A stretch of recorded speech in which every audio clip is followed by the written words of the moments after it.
It was on this day, around this time, that the woman clothed in the sun stood in the Irish rain for 2 hours at Knock. But she, with St. Joseph, was pointing the way to the sun that reigns over the universe, the Lamb. And we, like the angels, must spend our life looking at this center. Time passes, and the center of our attention matters. The monks of old, as here at Old Mellifont, certainly used time well, and the hours were controlled by the bell.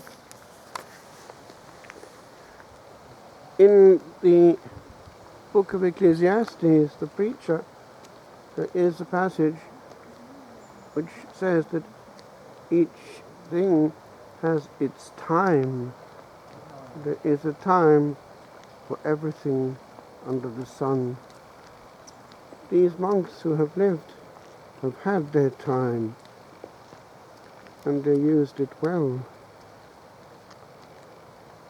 We who still have time might be more at risk, for time nowadays is more thinly spread. Whereas before there was a certain simplicity in these cloisters, and the Cistercian silence meant that all was concentrated. Now, where does our energy go? Where do our uncontrolled moments go? Some years ago, I gave a retreat at Knock, a whole-day retreat in the Blessed Sacrament Chapel, and the title of it was A Time to Be Silent. The quality of our interior is in inverse proportion to the number of our words. There is a time to be silent. The preacher, there is a time to be and not to be. A time on earth to dwell and not to dwell. A time to write a page of history. A time to read it well in heaven and hell. There is a time to grow, time to grow old,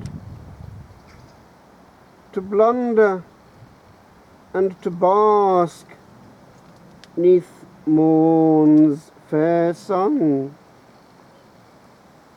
to wander and to ask what stories told at eventide when merriment is done.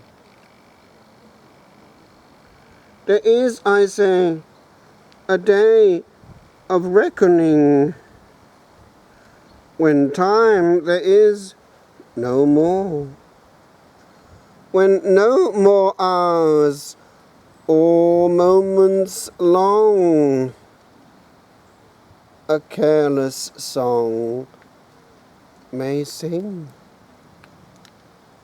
but only hear the echoes of time's powers. For time has power to be, though it be not aught but a thought that was not quite forgot.